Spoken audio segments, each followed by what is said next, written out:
اعوذ باللہ من الشیطان الرجیم بسم اللہ الرحمن الرحیم وَلَا شِئْنَا لَنَذْهَبَنَّ بِالَّذِي أَوْحَيْنَا إِلَيْكَ ثُمَّ لَا تَجِدُ لَكَ بِهِ عَلَيْنَا وَكِيلًا إِلَّا رَحْمَةً مِّن رَّبِّكَ إِنَّ فَضْلَهُ كَانَ عَلَيْكَ كَبِيرًا۔ اور اے نبی، اگر ہم چاہیں تو جو چیز ہم نے آپ کی جانب وحی کی ہے، یعنی یہ قرآن حکیم،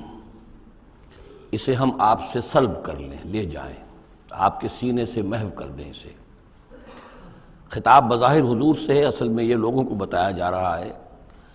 کہ ان کا جو مقام ہے، یہ خود بھی کہتے ہیں کہ میں انسان ہوں، مجھ پر اللہ کی طرف سے وحی آئی ہے، میں نے کوئی دعویٰ نہیں کیا، نہ خدائی کا دعویٰ کیا ہے، نہ میں نے یہ کہا ہے کہ میں فرشتہ ہوں، یہ اللہ کی دین ہے، اللہ کی عطا ہے جو وحی انہیں عطا ہوئی ہے۔ تو گویا کہ اسی بات کو مؤکد کرنے کا یہ ایک اسلوب ہے، ہم چاہیں تو جو چیز ہم نے انہیں دی ہے جب چاہیں سلب کر سکتے ہیں۔ ثم لا تجد لک بہ علینا وکیلا، پھر آپ نہ پائیں گے اپنے پاس کوئی ایسی ہستی کہ جو دوبارہ آپ کو وہ حاصل کروا دے۔ الا رحمۃ من ربک، اگر نہ ہوتی رحمت آپ کے رب کی طرف سے، یعنی آپ کی طرف سے رحمت، رب کی طرف سے رحمت آپ پر ہے، اس کے ہونے کا کوئی امکان نہیں ہے، لیکن یہ کہ اصولی اعتبار سے سمجھ لیجئے کہ نہ یہ وحی جو ہے یہ آپ کی اپنی خود ساختہ ہے، نہ آپ اس کو اپنے پاس برقرار رکھنے پر خود قادر ہیں، اللہ نے عطا کی ہے اور اللہ تعالیٰ ہی اسے آپ کے سینے میں جمع کرے گا اور محفوظ رکھے گا۔ ان فضلہ کان علیک کبیرا، اس میں کوئی شک نہیں کہ اللہ کا آپ پر جو فضل ہے وہ بہت بڑا ہے۔ اب یہ آ رہی ہے وہی جو تحدی اور چیلنج جو ہے کہ پوری کتاب کا مطالبہ شروع میں کیا گیا کہ لائیے، پوری کتاب لائیے، قرآن جیسی کتاب بنا کر لائیے۔ قل لئن اجتمعت الانس والجن علی ان یاتوا بمثل ھذا القرآن، کہہ دیجئے کہ اگر تمام انسان اور جن جمع ہو کر کوشش کریں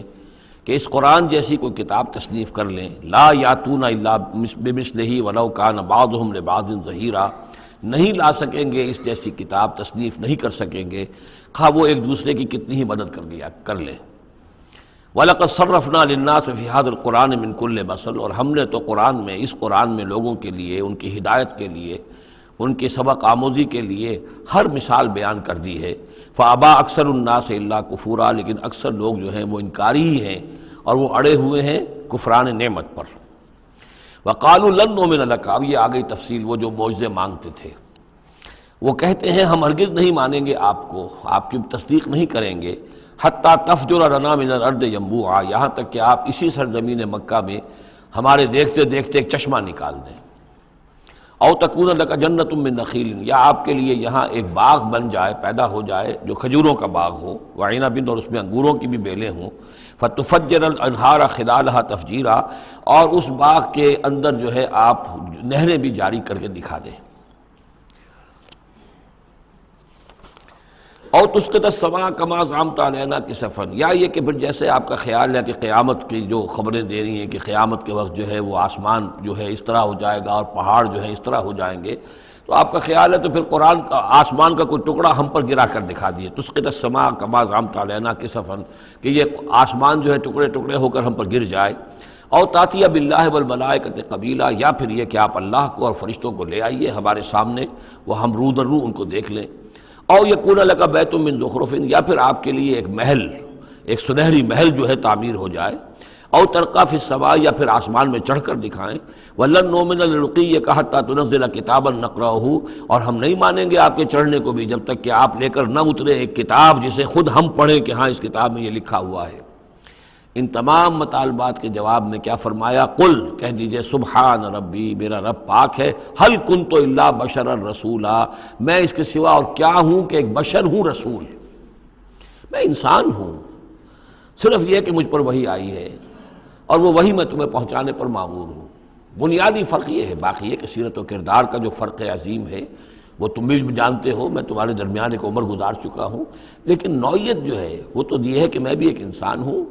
میں بھی اسی طرح پیدا ہوا ہوں جیسا تم پیدا ہوئے ہو، میرے والدین تھے، میں بھی کھانا کھاتا ہوں، میں بھی بازاروں میں چلتا پھرتا رہا ہوں، میں کاروبار کرتا رہا ہوں، میں نے بزنس کیا ہے ہر سطح کا، یہ سب تمہیں معلوم ہے۔ هل كنت الا بشرا رسولا، میں کیا ہوں سوائے اس کے کہ ایک بشر ہوں اور رسول۔ وما منع الناس ان يؤمنوا اذ جاءهم الهدى، اور نہیں روکا ہے لوگوں کو ایمان لانے سے جب کہ ان کے پاس ہدایت آ گئی، الا ان قالوا ابعث اللہ بشر رسولا، مگر اس بات نے کہ انہوں نے کہا کہ کیا اللہ نے کسی بشر کو رسول بنا کر بھیجا ہے؟ رسول تو پھر کوئی فرشتہ آتا۔ اب اس کی جو دلیل یہاں دی گئی ہے وہ بہت اہم ہے۔ قل لو کان فی الارض ملائکۃ یمشون مطمئنین، کہہ دیجئے اگر زمین میں فرشتے آباد ہوتے اور چل رہے ہوتے یہاں پر اطمینان کے ساتھ، لنزلنا علیہم من السماء ملکا رسولا، تو پھر ہم آسمان سے ان پر کسی فرشتے ہی کو رسول بنا کر بھیجتے۔ یعنی رسول کا کام یہ ہدایت دینا، بات سمجھانا، پھر اپنی زندگی میں نمونہ پیش کرنا۔ انسانوں کے لیے فرشتہ کیسے نمونہ ہو جائے گا؟ انسانوں کے لیے تو انسان نمونہ ہوگا، فرشتوں کے لیے فرشتہ نمونہ ہوگا۔ فرشتہ جو ہے آ بھی جائے یہاں پر تو کہیں گے صاحب اس کو تو نہ کھانے پینے کی ضرورت ہے، نہ اس کا جورو جاتا ہے، اس کو تو کوئی ضروریات ہی نہیں ہے، یہ ٹھیک ٹھیک آدمی ہے اور ٹھیک ٹھیک اس کا کردار ہے، تو ٹھیک ہے ہم کیسے کریں؟ ہمارے تو جوری جاتا ہے، ہمارا رشتہ ہے، ہمارے بچے ہیں، ہمیں پیٹ لگا ہوا ہے، ہمیں یہ ہے، ہمیں وہ ہے۔ تو انسانوں کے اوپر حجت قائم کرنے کے لیے تو ظاہر بات ہے کہ انسانی رسول بھیجے جا سکتے ہیں۔ ہاں فرشتے آباد ہوتے تو فرشتے کو بھیج دیتے۔ قل لو کان فی الارض ملائکۃ یمشون مطمئنین لنزلنا علیہم من السماء ملکا رسولا قل کفی باللہ شہیدا بینی و بینکم، اے نبی کہہ دیجئے اب اللہ کافی ہے میرے اور تمہارے درمیان گواہ۔ بہت رد و قضا ہو چکی ہے، اب تو جو فیصلہ ہے وہ اللہ کرے گا اور وہ گواہ کافی ہے۔ انہ کان بعبادہ خبیرا بصیرا، اور وہ اپنے بندوں کو دیکھ رہا ہے، باخبر ہے، میرے حال سے بھی واقف ہے اور تمہاری جو کیفیت ہے اس کو بھی جانتا ہے۔ وَمَن يَهْدِ اللَّهُ فَهُوَ الْمُهْتَدِ، اور جسے اللہ ہی ہدایت دیتا ہے وہی ہدایت یافتہ ہوتا ہے۔ وَمَن يُضْلِلْ فَلَن تَجِدَ لَهُ أَوْلِيَاءَ مِن دُونِهِ، اور جس کی کہ ضلالت پر اس کی طرف سے فیصلہ ہو چکا ہو تو پھر اس کے لیے تم نہیں پاؤ گے کوئی بھی ولی اس کے سوا۔ وَنَحْشُرُهُمْ يَوْمَ الْقِيَامَةِ عَلَىٰ وُجُوهِهِمْ عُمْيًا وَبُكْمًا وَصُمًّا، اور ہم انہیں جمع کریں گے قیامت کے دن میدان حشر میں تو وہ منہ کے بل اوندھے چلیں گے، اندھے ہوں گے، گونگے ہوں گے، بہرے ہوں گے۔ مَأْوَاهُمْ جَهَنَّمُ، اور ان کا ٹھکانہ ہوگی آگ جہنم، کلما خبت، جیسے جیسے وہ بجھنے لگے گی زدناہم سعیرا، ہم اسے اور بھڑکا دیا کریں گے۔ یعنی یہ کہ اگر کہیں اس کی آگ میں کوئی کمی شدت میں، اس کی حرارت میں، تمازت میں آئے گی ہم اس میں پھر اضافہ کر دیں گے۔ ذالک جزاؤہم بانہم کفروا، ان کے لیے جزا ہے اس لیے کہ انہوں نے کفر کیا بے آیاتنا، ہماری آیات کا۔ وقالوا اذا كنا عظاما ورفاتا، اور انہوں نے کہا کہ کیا جب ہو جائیں گے ہڈیاں اور وہ بھی چورا چورا، انا لمبعوثون خلقا جدیدا، تو کیا ہم دوبارہ اٹھا لیے جائیں گے ایک نئی تخلیق کی صورت میں۔ اولم یروا، کیا انہوں نے دیکھا نہیں، ان اللہ الذی خلق السماوات والارض قادر، کہ وہ اللہ کے جس نے آسمان بنائے اور زمین بنائی وہ اس پر قادر نہیں ہے، ان یخلق مثلہم، کہ ان جیسی مخلوق کو پیدا کر دے۔ تمہیں ایک دفعہ پیدا کیا تھا، تمہاری طرح کا آدمی دوبارہ پیدا کرنے اس کے لیے مشکل کیوں ہو گیا؟ وَجَعَلَ لَهُمْ أَجَلًا لَا رَيْبَ فِيهِ، اور ان کے لیے وہ معین کر دے ایک وقت معین جس میں کوئی شک نہیں، کسی طرح کا ریب اور شک نہیں۔ فَأَبَى الظَّالِمُونَ إِلَّا كُفُورًا، تو یہ ظالم جو ہیں یہ تو انکاری ہیں اور سوائے کفران نعمت کے اور ان آیات الہیہ کے کفر کے کوئی اور روش اختیار کرنے کو تیار نہیں ہے۔ قل لو انتم تملکون خزائن رحمت ربی، اے نبی ان سے کہہ دیجئے اگر تمہارے ہاتھ میں اختیار ہوتا میرے رب کے کی رحمت کے خزانوں کا، اذا لامسکتم خشیت الانفاق، تو تم ان خزانوں کے دروازے بند کر دیتے، انہیں روک کر رکھتے کہ کہیں خرچ نہ ہو جائے، تمہارے اندر تو اس قدر بخل ہے۔ وکان الانسان قتورا، انسان ہے بہت ہی دل کا تنگ۔ وَلَقَدْ آتَيْنَا، آپ دیکھیے اس سورہ مبارکہ کا پہلا رکوع جو تھا اس میں بھی بنی اسرائیل کی تاریخ، لیکن حضرت موسیٰ علیہ السلام کا وہاں سے ذکر شروع کیا کہ ہم نے انہیں کتاب دی، وَآتَيْنَا مُوسَى الْكِتَابَ وَجَعَلْنَاهُ هُدًى لِبَنِي اسرائیل۔ اور یہ واقعہ کب ہوا ہے کہ جب کہ مصر سے وہ نکل کر آ چکے تھے صحرائے سینا میں، گویا کہ پوری داستان جو مصر کی تھی اس کا وہاں پر تذکرہ نہیں ہے، لیکن اس سورہ مبارکہ کے آخری رکوع میں پھر حضرت موسیٰ کا ذکر آ رہا ہے۔ یہ گویا کہ خاص اسلوب ہے اس قرآن مجید کی صورتوں کا، خاص طور پر جو صورتیں کہ ایک ہی وقت میں خطبے کی شکل میں نازل ہوں، ان کی ایک تو یہ کہ ابتدائی اور آخری آیات جو ہیں ان کی ایک خصوصی اہمیت اور فضیلت ہوتی ہے، اور دوسرا یہ کہ ان کے اندر خاص ربط ہوتا ہے۔ تو بنی اسرائیل کی تاریخ کے بعد کے ادوار وہاں آئے ہیں، لیکن جو مصر کے اندر ان کے ساتھ ہوا ہے اس کا ذکر اب یہاں ہو رہا ہے۔ وَلَقَدْ آتَيْنَا مُوسَىٰ 9 آیات بینات، اور ہم نے موسیٰ کو 9 نشانیاں دی تھیں روشن۔ 2 نشانیاں تو وہ تھیں کہ جو وہ اولین مرحلے پر اللہ تعالیٰ نے ان کو دی تھیں، یعنی یہ کہ ایک عصا جو کہ وہ سانپ بن جاتا تھا یا اژدہا بن جاتا تھا، اور دوسرے ان کا وہ ہاتھ کے جو چمکنے لگتا تھا۔ اس کے بعد 7 نشانیاں ان کو جو اور دکھائی گئیں مختلف اوقات میں، ان پر جو عذاب آئے اور حضرت موسیٰ کے دعا کرنے سے پھر وہ وقت پر ٹل جاتے رہے، تو ان میں سے سنین، نقص من الثمرات، طوفان، جراد یعنی ٹڈی دل، قمل چچڑیاں، ضفادع یعنی مینڈک، اور خون کی بارش، یہ تمام جو ہے یہ سورہ اعراف کے اندر تفصیل گزر چکی ہے۔ لقد آتینا موسیٰ 9 آیات بینات فاسأل بنی اسرائیل اذ جاءہم، تو ذرا پوچھ لو ان بنی اسرائیل سے کہ جب موسیٰ ان کے پاس آئے، فقال لہ فرعون، تو فرعون نے ان سے کہا انی لاظنک یا موسیٰ مسحورا، کہ میں تو یہ سمجھتا ہوں کہ اے موسیٰ تم پر کوئی جادو ہو گیا ہے۔ اب دیکھیے یہی لفظ آیا یہاں پر جو حضور کے بارے میں صورت میں آیا ہے، ان تتبعون الا رجلا مسحورا، تم نہیں پیروی کر رہے ہو مگر ایسے شخص کی جس کے اوپر سحر ہو گیا ہے۔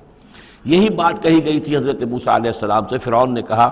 انی لاظنک یا فرعون مسحورا، اے فرعون میں تو یہ سمجھتا ہوں کہ تم پر جادو ہو گیا ہے۔ قال لقد علمت ما انزل هؤلاء الا رب السماوات والارض، اب ظاہر بات ہے کہ یہ حضرت موسیٰ علیہ السلام ہے، ویسے بھی جلالی مزاج تھا ان کا، پھر یہ فرعون جس سے یہ مکالمہ ہو رہا ہے ان کے چھوٹے بھائی کے مانند بھی تھا، تو اس کے اسی انداز میں بات کر رہے ہیں، اس میں تنتنا وہی ہے۔ لقد علمت، تجھے خوب معلوم ہے، ما انزل هؤلاء، نہیں اتارا ہے نشانیوں کو، الا رب السماوات والارض، مگر اسی نے کہ جو آسمانوں اور زمین کا مالک ہے، بصائر، سجھانے کے لیے، دکھانے کے لیے، تمہاری آنکھیں کھولنے کے لیے۔ وَإِنِّي لَأَظُنُّكَ يَا فِرْعَوْنُ مَصْبُورًا، اور اے فرعون تو تو سمجھتا ہے کہ مجھ پر جادو ہو گیا ہے، اب میں یہ سمجھتا ہوں کہ تو تباہی اور ہلاکت کے کنارے تک پہنچ چکا ہے، اب تیری بربادی اور تیری ہلاکت یقینی ہے۔ فَأَرَادَ أَن يَسْتَفِزَّهُم مِّنَ الْأَرْضِ، تو فرعون نے ارادہ کیا کہ انہیں اکھاڑ پھینکے زمین سے، یعنی جو بھی اس نے شکل اختیار کی تھی کہ لڑکوں کو قتل کرو اور لڑکیوں کو زندہ رکھ لو، ظاہر بات ہے قوم کے استحصال کا اور اس کو ختم کرنے کا اس سے اور زیادہ عمدہ ذریعہ کیا ہو سکتا ہے۔ فَأَغْرَقْنَاهُ وَمَن مَّعَهُ جَمِيعًا، تو غرق کر دیا ہم نے اس کو اور اس کے جتنے بھی لوگ اس کے ساتھ تھے ان سب کو۔ وَقُلْنَا مِن بَعْدِهِ لِبَنِي إِسْرَائِيلَ اسْكُنُوا الْأَرْضَ، اور پھر ہم نے کہہ دیا بنی اسرائیل سے اس کے بعد کہ اب زمین میں تم آباد ہو جاؤ۔ فَإِذَا جَاءَ وَعْدُ الْآخِرَةِ جِئْنَا بِكُمْ لَفِيفًا، جب پھر اگلا وعدے کا وقت آئے گا، پچھلے وعدے کا وقت آئے گا تو ہم لے آئیں گے تمہیں سب کو سمیٹ کر۔ یہ وعد الآخرت سے مراد اکثر و بیشتر تو لیا گیا آخرت کا وعدہ، جب قیامت آئے گی، یعنی تم زمین میں رہو، قیامت آئے گی، تم سب کو ہم جھاڑو پھیر کر جمع کریں گے، سب کے سب جمع ہوں گے، ایک میدان حشر میں آئیں گے، سب کے سب جمع ہو جائیں گے، جیسے کہ کہیں جو ہے وہ باغ میں جو ہے جھاڑو دی جاتی ہے اور سب کو جمع کر لیا جاتا ہے، تنکوں وغیرہ کو، جئنا بکم لفیفا، تم سب کو لپیٹ کر لے آئیں گے۔ لیکن میرا گمان یہ ہے کہ اس کے اندر اشارہ ہے اس بات کی طرف کہ جو ڈائسپورا کا پیریڈ جو چل رہا تھا بنی اسرائیل کی تاریخ کا،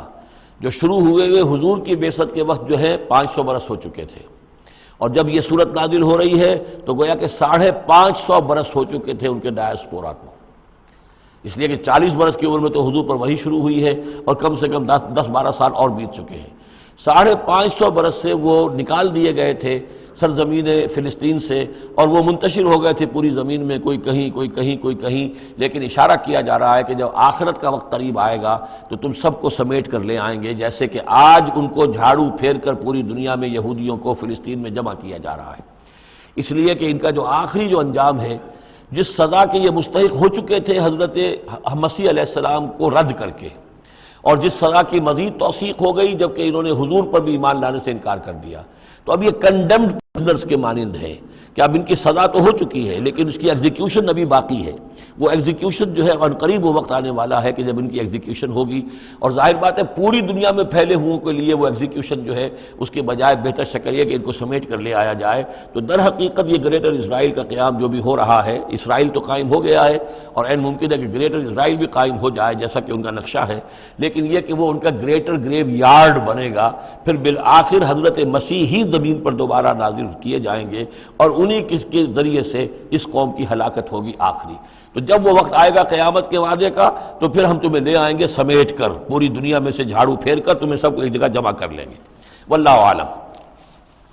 اب اس کے بعد پھر اس سورہ مبارکہ کی آخری آیات میں قرآن مجید کا تذکرہ جو ہے بڑے شاندار الفاظ میں ہے، وَبِالْحَقِّ أَنزَلْنَاهُ وَبِالْحَقِّ نَزَلَ۔ اس کو تو جب تک اس طرح زور دے کر نہ پڑھا جائے تو اس کا جو اصل جو ہے اس کا اثر وہ ظاہر نہیں ہوتا۔ اس قرآن کو ہم نے حق کے ساتھ نازل کیا ہے اور یہ حق کے ساتھ نازل ہوا ہے۔ یہ بالکل ایسے ہی ہے جیسے کہ سورۃ طارق میں ہے وما هو بالهزل انه لقول فصل وما هو بالهزل۔ یہ قرآن اب قول فیصل بن کر نازل ہوا ہے، جیسے کہ حضور نے فرمایا، حضرت عمر رضی اللہ تعالیٰ عنہ راوی ہیں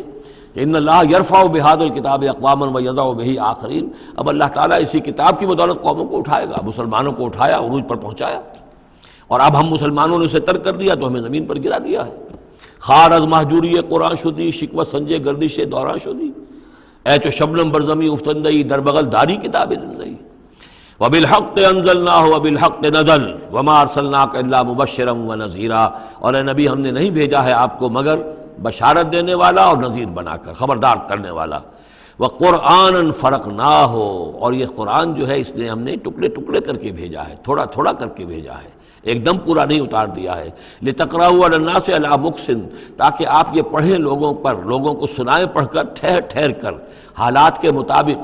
جن حالات سے کہ آپ کی دعوت اور تحریک گزر رہی ہو اسی کی مناسبت سے آیات نازل ہوں۔ سابقہ رسولوں کے حالات میں سے بھی جو واقعات کے اس دور کے ساتھ مناسبت رکھنے والے ہیں انہی کا تذکرہ کیا جائے۔ وَنَزَّلْنَاهُ تَنزِيلًا، اور ہم نے اس کو اتارا ہے تھوڑا تھوڑا کر کے۔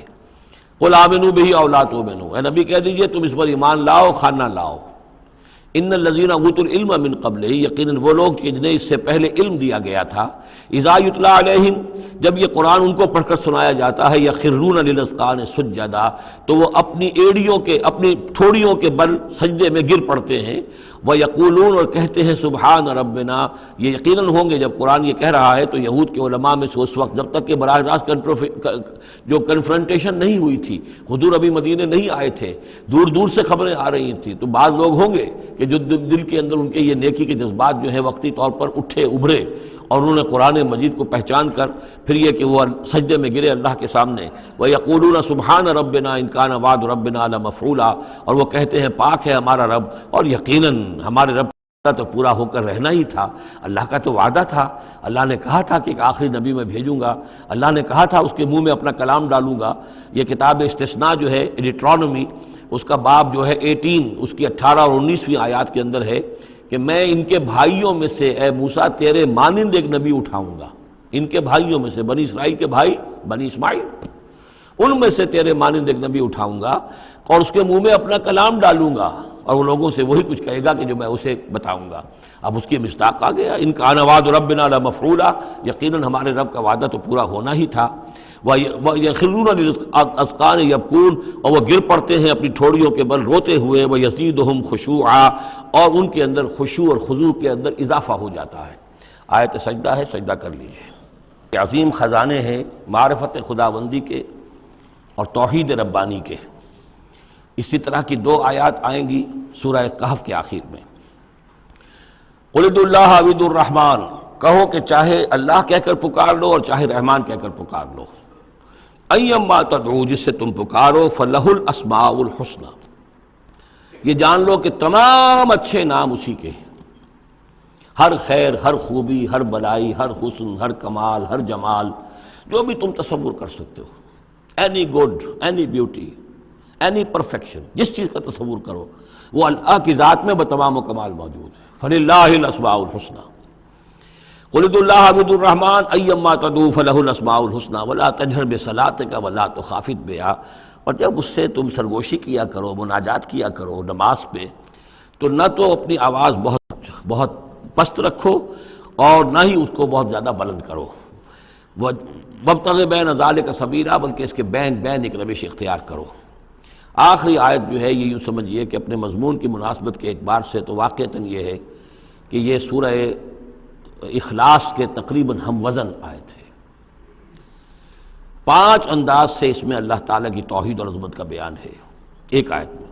قل الحمد للہ، کہیے کل حمد، کل شکر اللہ کے لیے، الذی لم یتخذ ولدا، دوسری بات جس نے کہ کسی کو اپنی اولاد نہیں بنایا، نہ بیٹا نہ بیٹی،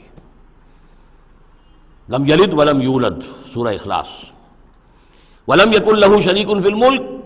نمبر 3 اس کا کوئی ساجی نہیں ہے بادشاہی میں، تنہا مالک ہے، مالک الملک، کوئی اختیار کسی کے پاس نہیں ہے۔ چوتھی بات، لم یکن لہ ولی من الذل، اس کا کوئی ولی کمزوری کی وجہ سے نہیں ہے۔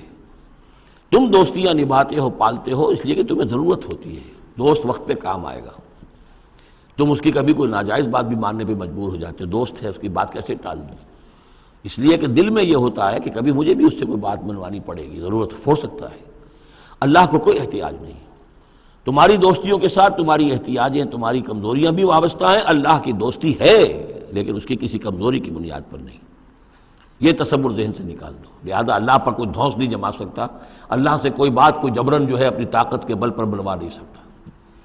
اور سب سے بڑی پھر پانچویں بات، وَكَبِّرْهُ تَكْبِيرًا، اس کی تکبیر کرو جیسے کہ تکبیر کا حق ہے۔ اور تکبیر کرو کہ میں نے ترجمہ کیا ہے، تکبیر کہنے صرف نہیں ہو جاتی، اللہ اکبر کہنا جو ہے یہ تو صرف ایک پہلا درجہ ہے۔ ہم نے کہا اللہ بڑا ہے، اللہ کو بڑا کرو جیسا کہ بڑا ہونا چاہیے۔ تمہاری پارلیمنٹ میں اس کی بڑائی مانی جائے، طے ہو اس پارلیمنٹ کے اوپر تلوار لٹکی ہوئی ہے، کتاب و سنت کے خلاف کوئی قانون سازی یہاں نہیں ہو سکتی، تب معلوم ہوا کہ اس پارلیمنٹ میں اللہ بڑا ہے۔ تمہاری عدالت کے اندر اللہ بڑا ہو، معلوم ہو کہ اللہ کے قوانین کے خلاف یہاں کوئی فیصلہ نہیں ہو سکتا۔ وَمَن لَّمْ يَحْكُم بِمَا أَنزَلَ اللَّهُ فَأُولَٰئِكَ هُمُ الْكَافِرُونَ، جب تک اس پر عمل نہیں ہوتا اللہ بڑا کہاں ہے؟ اللہ کو تو آپ نے مسجدوں میں بند کر دیا، مسجدوں میں رہو، بس یہاں ہم تیری تکبیر بھی کریں گے، جو بھی ہے، جو بھی ہم کچھ تسبیح تحمید کرتے رہیں گے، بازار سے باہر نہ، مارکیٹ میں بھی کوئی اور چیز بڑی ہے، گھر میں بھی بیوی بڑی ہے، کیا کریں بیوی نہیں مانتی، کیا کریں جی عورتیں نہیں مانتی، بات تو واقعی غلط ہے، آپ جو کہہ رہے ہیں بات صحیح ہے، لیکن کیا کریں عورتیں نہیں مانتی، کون بڑا ہے؟ بڑا تو پھر اللہ نہیں ہے۔ کبر ہو تکبیرا، اسے بڑا کرو جیسے کہ بڑا کرنے کا حق ہے۔ تو یہ پانچ اسلوب ہیں اس میں کہ جو توحید کے بیان ہوئے ہیں۔ سورۃ الکہف، بسم اللہ الرحمن الرحیم، الحمد للہ الذی انزل علی عبدہ الکتاب ولم یجعل لہ عوجا۔ یہ پوائنٹ میں نوٹ کرا چکا ہوں کہ آخری آیت کیا تھی؟ قل الحمد للہ، کہو کل حمد اللہ کے لیے ہے۔ یہ آخری آیت تھی سورہ بنی اسرائیل کی، اور سورہ کہف کی آیت شروع ہو رہی ہے الحمد للہ الذی، گویا کہ اس حکم کی تعمیل جو ہے اس سے آغاز ہو رہا ہے اس سورہ مبارکہ کا۔ اس کو میں نے کہا تھا یہ انٹرلاکڈ ہیں دونوں صورتیں جو ہیں، جیسے آتا ہے تورات میں کہ حضرت یعقوب اپنے بھائی عیسو کی ایڑیاں پکڑے ہوئے تولد ہوئے، یہ جڑواں پیدا ہوئے تو دو بھائی عیسو اور یعقوب۔ عیسو بڑے تھے، یعنی بڑے اسمانی میں جو بھی ہوتے ہیں جڑواں، ان میں جو پہلے جس کی ولادت ہو جائے وہ بڑا ہوتا ہے، چاہے 2 منٹ کا فرق ہو 5 منٹ کا فرق ہو۔ تو اس کی ولادت کے بعد پھر حضرت یعقوب، تو عقب کہتے پیچھے کو، پیچھے آنے والا، یعقوب اس لیے ان کا نام پڑ گیا ہے کہ یہ پچھلا ہے۔ جو پہلا تھا وہ عیسو تھا، عیسو کے بارے میں کچھ معلوم نہیں ان کی اولاد وغیرہ کدھر گئی، بہرحال وہ ایک علیحدہ بحث ہے۔ تو اسی طریقے سے یہ سورہ کہف جو ہے گویا کہ سورہ بنی اسرائیل کی ایڑیاں پکڑے ہوئے قرآن مجید میں وارد ہو رہی ہے۔ اس میں آپ دیکھیے الحمدللہ الذی انزل علی عبدہ، وہی اللہ تعالیٰ نے اللہ کے اپنے رسول کی جو نسبت ہے اس کو عبد کے نمایاں کیا ہے، کتاب نازل کی ولم یجعل لہ عوجا، اور اس میں کوئی کجی نہیں رکھی، قیما، سیدھی، ٹھیک ٹھیک، روشن، مبین،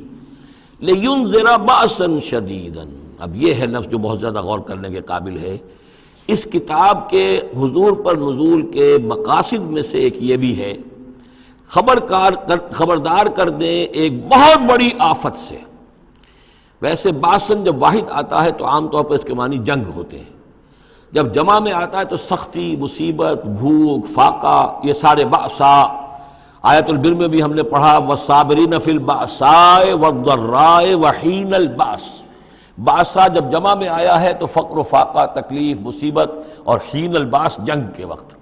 تو ان دونوں کو ذہن میں رکھیے، بہت بڑی آفت، بہت بڑی آفت، بہت بڑی آفت۔ ایک تو ہے دجالی فتنے کی، دجال، المسیح الدجال جو آنے والا ہے، جس کے بارے میں حدیث میں آتا ہے کہ کوئی نبی اور رسول ایسا نہیں گزرا جس نے اپنی قوم کو دجال کے فتنے سے آگاہ نہ کیا، اور پوری انسانی تاریخ میں دجال کے فتنے سے بڑا کوئی فتنہ نہیں ہوگا، اور وہ ہر بندہ مومن کے امتحان کے لیے کڑا ترین جو ہے مرحلہ آ جائے گا، سخت ترین امتحان اس کا لیا جائے گا۔ تو یہ جو سختی ہے اس کی خبر دیتے ہوئے یہ سورہ مبارکہ نازل ہو رہی ہے۔ اور خاص طور پر اسے باسن اگر جنگ کے معنی میں لیں تو الملحمۃ العظمیٰ، کتاب الملاحم، جو کہ آپ دیکھیں گے احادیث کی کتابوں میں پورا باب ہے کتاب الملاحم، اور اس کا تعلق بھی دجال کے ساتھ ہے، کیونکہ پھر دجال ہی کو قتل کریں گے حضرت مسیح علیہ السلام نازل ہو کر۔ تو یہ سارا مسئلہ جو ہے اس کی خبر دینے کے لیے قیما لینذر بأسا شدیدا من لدنہ، گویا کہ یہ جو احادیث کی کتابوں میں آپ کو حدیث کے ابواب ملتے ہیں چاہے وہ کتاب الفتن ہو اور چاہے وہ کتاب جو ہے آثار قیامہ ہے، اس طرح کے جتنے بھی ہیں، اور کتاب الملاحم ہے، یہ گویا کہ اس کی شرح ہے لِيُنذِرَ بَأْسًا شَدِيدًا مِّن لَّدُنْهُ، اور یہ ہوگا بھی خاص اللہ کی طرف سے، یہ آزمائش بھی، یہ دجال کا فتنہ بھی، یہ بہت بڑی جنگ بھی، جس کو آرمگڈون کہتے ہیں، کرسچین جو ٹریڈیشن ہے اس میں اس کے لیے لفظ ہے آرمگڈون، ایک بہت بڑی جنگ ہوگی۔ ڈکشنری میں بھی آپ دیکھیں گے کہ خیر اور شر کی قوتوں کے درمیان اس دنیا کے خاتمے سے پہلے ایک بہت بڑی جنگ ہونی ہے جس کا نام یہ آرمگڈون ہے۔ لِيُنذِرَ بَأْسًا شَدِيدًا مِّن لَّدُنْهُ وَيُبَشِّرَ الْمُؤْمِنِينَ الَّذِينَ يَعْمَلُونَ الصَّالِحَاتِ، اور تاکہ بشارت دے وہ ان اہل ایمان کو جو نیک عمل کرتے ہوں، أَنَّ لَهُمْ أَجْرًا حَسَنًا، کہ ان کے لیے ہوگا بہت اچھا بدلہ، مَاكِثِينَ فِيهِ أَبَدًا، اور وہ اس میں رہیں گے ہمیشہ ہمیشہ۔ یہ جو دجالی فتنہ ہے اس کے ساتھ ایک خاص مناسبت ہے سورہ مبارکہ کی۔ احادیث میں آتا ہے کہ دجالی فتنے کے اثرات سے بچنے کے لیے اس سورہ مبارکہ سے ذہنی اور قلبی رشتہ مفید ہے، اس کی تلاوت کرتے رہنا، خاص طور پر جمعے کے روز پوری سورہ کہف، ورنہ یہ کہ کم سے کم اس کی ابتدائی اور آخری آیات ان کی بڑی اہمیت ہے۔ دجالی فتنہ اصل میں کیا ہے سمجھ لیجئے کہ ایک تو ہے دجالی فتنہ بالعموم، دجل کہتے ہیں فریب کو، جیسے کہ کوئی نبی نہیں ہے، وہ اس نے فریبی لبادہ اوڑھ لیا، نبوت کا دعویٰ کر رہا ہے، وہ دجال ہے۔ تو اس طرح کی تو حضور نے فرمایا ہے کہ 30 دجال پیدا ہوں گے، انہی میں سے ایک ہمارے زمانے کے اندر جو ہے یہ غلام احمد قادیانی بھی تھا، وہ دجال تھا جس نے کہ اعلان کیا کہ میں نبی ہوں جبکہ وہ نبی نہیں تھا، تو فریبی بنا ہوا جس نے کہ ملمہ اپنے اوپر چڑھایا ہوا ہے۔ اسی طریقے سے دجالی فتنہ یہ جو ہے اس پوری دنیا میں اس وقت جو فتنہ ہے وہ یہ ہے کہ مادہ پرستی کا اتنا غلبہ ہو چکا ہے ذہنوں کے اوپر، افکار کے اوپر، لوگوں کے نظریات کے اوپر، لوگوں کے اخلاق کے اوپر، لوگوں کے اقدار جو ہیں، ویلیوز جو ہیں اس کے اوپر، کہ وہ آخرت کو بالکل بھول گئے، اللہ کو بھول گئے، اسباب کے اندر گم ہے، مسبب الاسباب سے ذہول ہو گیا، دنیا ہی دنیا ہے، آخرت کو بھولے ہوئے ہیں، مادہ ہی مادہ ہے، روح سے کوئی سروکار ہی نہیں۔ یہ ہے بالعموم جس کا نام دجالی فتنہ ہے کہ حقیقت کے اوپر پردہ پڑا ہوا ہے، آخرت پر دنیا کا پردہ پڑا ہوا ہے۔ یہ دنیا جو ہے در حقیقت کیا ہے؟ وَمَا الْحَيَاةُ الدُّنْيَا إِلَّا مَتَاعُ الْغُرُورِ، یہ دھوکے کا سامان ہے۔ اصل زندگی کو اس نے ڈھانپا ہوا ہے، ہم نے یہ سمجھ لیا کہ زندگی یہی ہے، اسی کے لیے بھاگ دوڑ، محنت، صبح و شام، اسی کے مستقبل کی فکر ہے، لیکن اصل جو زندگی اس کی کوئی فکر ہی نہیں ہے۔ باقی ایک دجال جو ہے جو آئے گا، وہ معاملہ احادیث کے اندر بھی بڑی طوالت کے ساتھ ہے، اور اس میں کافی پیچیدگیاں بھی ہیں، بعض چیزیں جو ہیں ایک دوسرے سے کچھ مختلف بھی ہیں، اس میں پھر اہل علم کو بہرحال مطابقت پیدا کرنی پڑتی ہے۔ میں نے جہاں تک اپنی کوشش کی ایک رائے تک میں پہنچا ہوں، لیکن ابھی میں اسے بیان نہیں کر رہا ہوں۔ بہرحال دجالی فتنے کی خبریں موجود ہیں بہت شدت کے ساتھ، اور اس صورت کا پڑھنا جو ہے اس میں بہت مفید ہے۔ اس صورت کے مضامین کا دجالی فتنہ بالعموم سے کیا تعلق ہے وہ تو اس ہم دورہ ترجمہ دوران کے اس کے دوران بھی آپ کو معلوم ہو جائے گا، لیکن اس کے جو خاص بڑے مباحث ہیں، خاص طور پر یہ کہ ایک ہمارے بہت بڑے عالم گزرے ہندوستان میں اس صدی کے آغاز میں، مولانا مناظر احسن گیلانی، انہوں نے اس میں باقاعدہ کتاب لکھی ہے، آپ کو مل جائے گی بازار میں بھی، اصحاب کہف کے جو کا معاملہ سورہ کہف کے مباحث ہیں ان کے۔ میں نے اس کو اپنی ایک تقریر کے اندر مجھے یاد دلایا گیا ہے آج کہ میں نے کبھی ایک کیسٹ میں اس کو سن 89 میں کسی خطاب جمعہ میں سورہ کہف کے مضامین کا خلاصہ بیان کیا تھا، جس کا عنوان ہے دنیا کی حقیقت۔ یہ خطاب جو ہے اور یہ کیسٹ یہاں موجود ہے، جو حضرات لینا چاہیں وہ اس کو دیکھیں، تاکہ یہ کہ ظاہر بات ہے تفاصیل زیادہ جو ہیں وہ میرے لیے ممکن نہیں ہے کہ اس دورہ ترجمہ کے دوران بیان کر سکوں۔ وَيُنذِرَ الَّذِينَ قَالُوا اتَّخَذَ اللَّهُ وَلَدًا، اور خبردار کر دے ان لوگوں کو جنہوں نے کہا کہ اللہ نے بیٹا بنایا۔ یہ ساری دجالیت جو ہے اس کی جڑ کیا ہے؟ مسیحیت، جو موجودہ مسیحیت ہے، جو حقیقت میں مسیحیت نہیں ہے، پولزم ہے، جس کی بنیاد تثلیث پر ہے کہ اللہ کا بیٹا بنا دیا حضرت مسیح علیہ السلام کو، اور انہیں کفارہ بنا دیا تمام جو بھی مان لے ان کو ان کے گناہوں کا، پیش کی معافی ہے ان کے گناہوں کی جو حضرت مسیح پر ایمان لے آئے،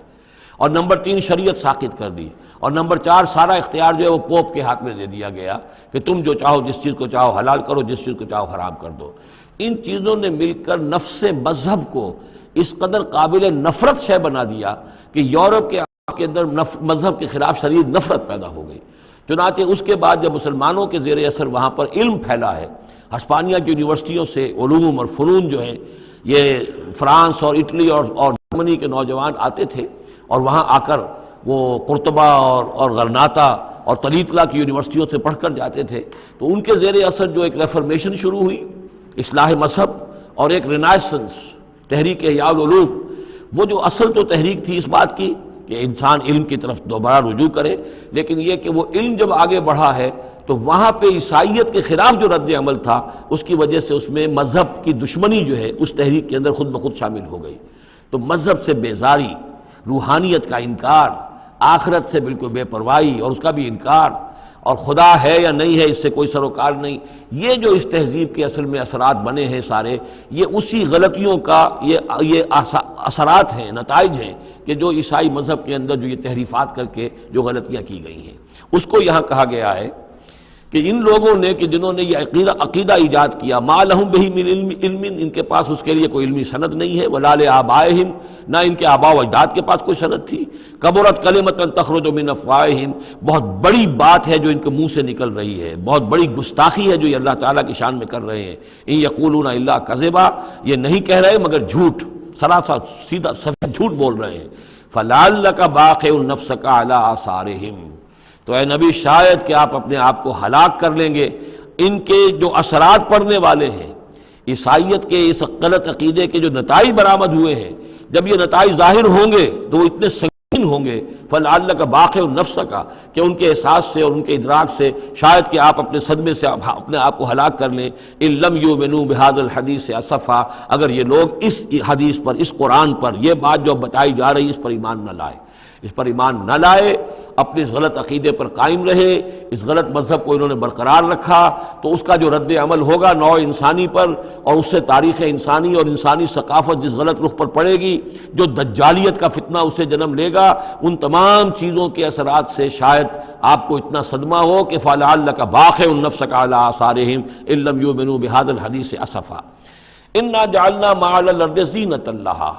ہم نے زمین کے اوپر جو کچھ ہے اسے اس کا گہنا بنا دیا ہے، بناؤ سنگھار بنا دیا ہے، زینت بنا دیا ہے۔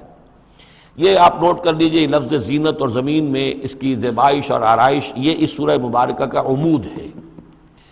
یعنی اس کو اتنا کھبا دیا ہے نگاہوں میں اللہ نے کہ آخرت سے خود بخود انسان غافل ہو جاتا ہے، یہ پردہ پڑ گیا ہے، چمک دمک ہے، یہ کاریں ہیں، یہ بلڈنگیں ہیں، یہ کوٹھیاں ہیں، یہ عالیشان عمارتیں ہیں، یہ کیا کچھ اس کی جو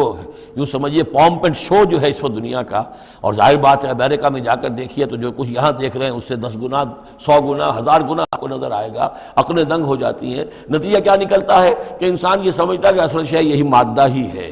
اصل ہدایت پہ یہی لوگ ہیں، یہی لوگ ہیں صحیح معنی میں کہ جنہوں نے واقعتاً علم حاصل کیا ہے، لہذا ان کی غلط تہذیب، ان کا غلط تمدن، ان کے تمام غلط ثقافت کے معاملات کے بھی ہم اسی طریقے سے پیروی کر رہے ہیں۔ یہ سارا مسئلہ جو ہے وہ اس لیے ہے کہ یہ چمک دمک دنیا کی زیبائش اور آرائش اس سے ہم متاثر ہیں۔ انا جعلنا ما علی الارض زینۃ اللہ، جو کچھ زمین کے اوپر ہے اسے ہم نے اس کے لیے بناؤ سنگھار بنا دیا، لنبلوہم، تاکہ ہم آزمائیں ان کو، ایہم احسن عملا، کون ہے ان میں سے اچھے عمل کرنے والا۔ یعنی اب یوں دیکھیے وہ شعر جو ایک ہے، اگرچہ ذرا تھوڑا سا شان باری تعالیٰ کے اعتبار سے تو شاید اتنا مناسب نہ ہو، لیکن یہ کہ مفہوم کو ادا کرتا ہے کہ رخ روشن کے آگے شمع رکھ کر وہ یہ کہتے ہیں ادھر آتا ہے دیکھیں یا ادھر پروانہ جاتا ہے۔ ایک طرف ذات باری تعالیٰ ہے اور ایک طرف یہ دنیا ہے، اس کی چمک دمک ہے۔ اب یہ پروانہ جو ہے یہ انسان، اس کا امتحان ہے، آیا یہ اللہ اور آخرت کی طرف جا رہا ہے یا دنیا کی طرف اور دنیا کی زیبائش اور آرائش کی طرف جا رہا ہے۔ جو زیبائش اور آرائش کی طرف چلا گیا وہ گیا، وہ تباہ و برباد ہو گیا، فقط خسر خسران مبینا۔ اور جس نے اس دنیا کی زیبائش اور آرائش اس سے منہ موڑ کر وہ جو حقیقت جو اصل حسن ازلی ہے اللہ تعالیٰ کا اور اس کا جو جلال اور کمال ہے اور جو آخرت کی نعمتیں ہیں ان کو اختیار کر لیا، وہ کامیاب ہو گیا۔ تو امتحان اتنا ہی ہے کہ رخ روشن کے آگے شمع رکھ کر وہ یہ کہتے ہیں ادھر جاتا ہے دیکھیں یا ادھر پروانہ آتا ہے۔ وَإِنَّا لَجَاعِلُونَ مَا عَلَيْهَا صَعِيدًا جُرُزًا، اور یہ کہ جو کچھ بھی اس پر ہے ہم ایک وقت آئے گا کہ اس کو بنا کر رکھ دیں گے جیسے کہ میدان جس میں سے کہ فصل کاٹ لی گئی ہو۔ جب قیامت ہوگی کیا ہوگا یہاں پر اسی زمین کو، نہ یہاں پہ کوئی وہ پہاڑ رہ جائیں گے کوٹ کوٹ کر چپٹی کر دی جائے گی، نہ یہ آپ کے پاس جو ہیں وہ اسکائی اسکریپرز رہ جائیں گے، نہ یہ اعلیٰ شان عمارتیں ہوں گی، کچھ نہیں ہوگا۔ یہ سب برابر ہوگا جیسے کہ کسی کھیت کے اندر فصل کاٹ دی جاتی ہے تو اب وہ پڑا ہوتا ہے ویران، وَإِنَّا لَجَاعِلُونَ مَا عَلَيْهَا صَعِيدًا جُرُزًا، ہم اسے کر کے چھوڑیں گے ایسا کھیت کہ جہاں پر چورا پڑا ہوا ہو، صرف بچا کھچا جو ہے وہ اس کا توڑی کا اور کچھ نہ ہو۔ ام حسبت ان اصحاب الکہف والرقیم کانوا من آیاتنا عجبا، اب یہاں سے اصحاب کہف کی بات شروع ہو رہی ہے، کیونکہ پوچھوایا تھا یہودیوں نے اصحاب کہف کون تھے۔ کیا تم سمجھتے ہو کہ اصحاب الکہف والرقیم، رقیم جو ہے ان کی تختی تھی ایک جس کے اوپر ان کے حالات لکھ کر، جو ان کے ایک جو کہف تھی ان کی غار جو تھی اس کے اوپر لگا دی گئی تھی، تو انہیں اصحاب الکہف بھی کہتے ہیں، اصحاب الرقیم بھی کہتے ہیں، یہ دونوں انہیں ایک ہی گروہ کے نام ہیں۔ کیا وہ تمہارے خیال میں ہماری بڑی عجیب آیات میں سے تھا؟ یعنی واقعتاً بات تو غیر معمولی تھی، لیکن حقیقت میں ہمارے ہاں تو ہماری تخلیق میں، ہماری صنائی میں اس سے ہزاروں گنا زیادہ عجیب باتیں ہوتی ہیں، ہمارے لیے تو وہ کچھ ہے ہی نہیں کسی بھی درجے میں، تم سمجھتے ہو کہ شاید وہ بہت بڑی بات ہے۔ یہ سابق کہف کا جو قصہ ہے، اب میں سمجھتا ہوں کہ پورے وثوق کے ساتھ ہم کہہ سکتے ہیں کہ یہ قصہ کیا تھا۔ دیکھیے، جب حضرت مسیح علیہ السلام آئے ہیں تو یہ پورا علاقہ جو ہے فلسطین کا، اور یہاں پہ جو آپ نے تبلیغ کی ہے، تو یہ اس وقت رومن امپائر کا ایک حصہ تھا۔ اگرچہ مقامی طور پر ایک لوکل بادشاہ جو تھا یہودی وہاں پر حکومت کر رہا تھا، لیکن وہ پپٹ تھا، اصل میں تو حکومت جو تھی رومیوں کی، جو رومی تھے بت پرست۔ اور اس کے بعد چونکہ انہوں نے بغاوت کی، حضرت مسیح تو اٹھا لیے گئے سن 30 عیسوی کے آس پاس یا 33 عیسوی کے آس پاس، لیکن اس کے بعد جو ہے ان یہودیوں نے بغاوت کی رومیوں کے خلاف، جس کے نتیجے میں سن 70 عیسوی میں ٹائٹس رومی نے تو ان کی حکومت بھی ختم کی اور بیت المقدس کو برباد کیا، یروشلم کو تباہ کیا، 1,33,000 یہودیوں کو قتل کیا اور ان کو بھیج دیا، نکال دیا وہاں سے باہر۔ اس وقت کا معاملہ یہ ہے کہ اب کوئی اکے دکے جو بھی رہ جاتے تھے یہاں پر، کوئی یہودی یا عیسائی، یہودیوں کو تو نکال دیا، عیسائی رہ گئے، لیکن عیسائیوں پر بھی بہت ظلم ہوتا تھا۔ یہ موحد تھے، حضرت عیسیٰ کے ماننے والے، وہ بت پرست تھے۔ تو اس زمانے میں کہیں بادشاہ کوئی تھا، ڈیسیس یا دقیانوس جس کو کہتے ہیں، اس کے زمانے میں کچھ جو عیسائی تھے حضرت عیسیٰ پر ایمان رکھنے، آج کے عیسائیوں پر قیاس نہ کیجئے، جو نصارہ تھے، حضرت عیسیٰ کو ماننے والے جو موحدین تھے، ان میں سے کچھ نوجوانوں کی پیشی ہوئی بادشاہ کے دربار میں۔ انہوں نے کہا کہ تم اپنے نئے دین سے اگر باز نہیں آؤ گے، اتنے دن کی مہلت تمہیں دی جا رہی ہے تو تمہیں سولی چڑھا دیا جائے گا، بس مہلت دی جا رہی ہے، جاؤ غور کر لو، سوچ لو۔ ان لوگوں نے آ کر سوچا کہ اب نہ تو ہمارے لیے یہ ممکن ہے کہ ہم مقابلہ کر سکیں، چلو کسی غار میں چھپ جاتے ہیں، دیکھیں اللہ تعالیٰ کیا کرتا ہے ہمارے لیے۔ وہ ایک غار میں جا کر چھپ گئے، اور غار میں جا کر چھپے ہیں تو اللہ نے انہیں وہاں پر سلا دیا، موت تاری نہیں کہ سلا دیا۔ اللہ کروٹ بھی بدلواتا رہا، ان کے لیے سارا کچھ بندوبست کیا، اللہ کی قدرت میں تھا۔ حضرت عزیر کو 100 برس کے لیے مار دیا تھا، موت کے بعد ان کو دوبارہ زندہ کر دیا۔ لیکن یہ کہ ان کا معاملہ یہ ہے کہ ان کو وہاں پر جو ہے تقریباً 300 برس یہ وہاں پر پڑے رہے اس غار کے اندر۔ غار کی شکل کچھ خاص ایسی تھی کہ ادھر آنا جانا لوگوں کا تھا ہی نہیں، اور یہ ہے جو موجودہ ترکی کے علاقے میں شہر ایفسس ہے ایک، اس کے آس پاس ہیں اس طرح کے غار، جیسے اجنٹا کے غار ہندوستان کے مشہور ہیں، ایسے ہی وہاں بھی غاروں کا سلسلہ ہے، اور ہیں بھی وہ ایسے کہ ان کے دہانے جو ہیں وہ ہیں شمال کی جانب، تو دھوپ ان میں براہ راست نہیں جاتی، صرف یہ کہ ریفلیکٹڈ لائٹ تو آتی ہے لیکن یہ کہ براہ راست دھوپ نہیں جاتی، تو ایک طرح کا اندھیرا سا اس کے اندر ٹوائی لائٹ جسے آپ کہہ لیں وہ رہتا ہے سارا دن۔ وہاں پر یہ 300 برس تک سوتے رہے۔ اس 300 برس کے عرصے میں یہ ہوا کہ رومن امپائر جو ہے اس نے خود عیسائیت اختیار کی۔ 300 عیسوی کے اندر کانسٹنٹائن جو تھا ایمپرر، وہ عیسائی ہو گیا، اب پوری امپائر جو عیسائی ہو گئی۔ اب اس کے زمانے میں اس کے بعد تھیوڈوسیس ہے ایک، 446 عیسوی میں یہ تھا، اس کے زمانے میں اللہ تعالیٰ نے ان لوگوں کو جگایا 300 برس کے بعد۔ اب یہ سمجھ رہے ہیں کہ وہی زمانہ ہے، وہی کفار کی حکومت ہے، وہی مشرکین ہیں۔ اب انہوں نے ڈرتے ڈرتے اپنے کسی ایک آدمی سے کہا بھائی جاؤ یہ لے کے سکہ لے کر جاؤ چاندی کا، اور کچھ نہ کچھ کھانے پینے کے لیے لے کر آؤ، دیکھنا لیکن اس طرح ہو کہ ہمارا پتہ نہ چل جائے کہ ہم یہاں چھپے ہوئے ہیں۔ وہاں جو گئے انہوں نے وہ سکہ پیش کیا اور کہا یہ سکہ تمہارے پاس کہاں سے آیا؟ یہ تو بہت پرانا سکہ ہے، تو 400 سال پرانا، 300 سال پرانا سکہ کہاں سے لے آئے تمہیں کوئی خزانہ ملا ہے؟ بہرحال اس حوالے سے اب وہ جو ہے وہ پکڑے گئے، ان کی حالت جو ہے وہ جو بات سامنے آ گئی، لیکن جب بات سامنے آ گئی تو اب ان کا تو بہت یعنی وہ عزت کی گئی، اس لیے کہ اب تو جو ان کا مذہب تھا در حقیقت پوری مملکت کا مذہب وہی ہو چکا تھا، تو صورتحال تو تبدیل ہو چکی ہے۔ پھر یہ کہ اس کے بعد تفصیل معلوم نہیں ہے کہ غالباً وہ جا کر اپنی اسی غار میں وہ سو گئے ہیں، یا دوبارہ اللہ نے ان پر وہیں پر موت طاری کر دی ہے، اس کا دروازہ بند کر کے اور اس پر ایک تختی لگا دی گئی ہے۔ یہ اصل کہف ہے۔ گبن کی جو ہے decline and fall of Roman empire, اس میں بھی یہ 7 سلیپرز، 7 سونے والے، ان کی کہانی موجود ہے۔ یہ چیز جو ہے گویا کہ رومن لٹریچر کے اندر موجود تھی، اس کا جو ذکر موجود تھا، اور قرآن مجید میں یہ امتحاناً سوال کیا گیا حضور سے، تو اس کا جواب دیا گیا کہ یہ 300 برس تک کچھ لوگوں کو سلا دینا، یہ اللہ تعالیٰ کے نزدیک تو کوئی بڑی بات نہیں ہے، تمہارے نزدیک ام حسبت ان اصحاب الکہف والرقیم کانوا من آیاتنا عجبا اذ ابى الفتية الى الکہف، جبکہ وہ نوجوان آئے اپنے اس غار میں، فقالوا، اور انہوں نے کہا ربنا آتنا من لدنک رحمتا، پروردگار اب خاص اپنے خزانہ فضل سے ہمارے لیے رحمت کا بندوبست فرما، وہیئ لنا من امرنا رشدا، اور ہمارے لیے ہمارے معاملے کے اندر جو ہے وہ کوئی عافیت کا بندوبست فرما، فضربنا علی آذانہم، تو ہم نے تھپکی دے دی ان کے کانوں پر، فی الکہف سنین عددا، اسی وہ غار کے اندر جو ہے وہ سوتے رہے کئی سال۔ ابھی یہاں اس بات کو نہیں چھیڑا کتنے سال، سنین عددا، متعدد سال وہ سوتے رہے۔ ثم بعثناہم، پھر ہم نے انہیں اٹھایا، لنعلم ای الحزبین احصیٰ لما لبثوا امدا، تاکہ ہم دیکھیں کہ 2 گروہوں میں سے کس کو صحیح معلوم ہے کہ کتنے عرصے وہ وہاں رہے تھے۔ اس کا ذکر آگے آ جائے گا، 2 گروہوں سے مراد کیا ہے۔ نحن نقص علیک نبأہم بالحق، اے نبی ہم آپ کو ان کا یہ قصہ سنا رہے ہیں، بیان کر رہے ہیں ان کے حالات حق کے ساتھ، صحیح بلا کم و کاسٹ۔ انہم فتیۃ آمنوا بربہم، وہ چند نوجوان تھے جو ایمان لائے اپنے رب پر، توحید کے ساتھ ایمان لانے والے، وزدناہم ہدی، اور ہم نے ان کی ہدایت میں اور اضافہ فرمایا، وربطنا علی قلوبہم، ہم نے ان کے دلوں کو ڈھارس دی، مضبوطی دی، دلوں کے اندر ثبات پیدا کر دیا، اذ قاموا، جب وہ بادشاہ کے دربار میں کھڑے ہوئے، اور جیسے کبھی حضرت ابراہیم علیہ السلام نے بات کی تھی اسی طرح ڈٹ کر انہوں نے بات کی، اذ قاموا فقالوا، اور انہوں نے کہا ربنا رب السماوات والارض، ہمارا رب تو وہ ہے جو آسمانوں اور زمین کا رب ہے، ہم کسی اور رب کو ماننے کے لیے تیار نہیں، کسی اور دیوی کو، کسی دیوتا کو، کسی بت کو ہم ماننے کو تیار نہیں۔ لن ندعو من دونہ الہا لقد قلنا اذا شططا، ہم اس کے ایک الہ کے سوا کسی اور کو پکارنے کے لیے تیار نہیں ہیں، ہم نے اگر ایسی کوئی بات کہی تو یہ تو عقل سے بہت دور کی بات ہو جائے گی۔ ہؤلاء قوم اتخذوا من دونہ آلہہ، یہ جو ہماری قوم ہے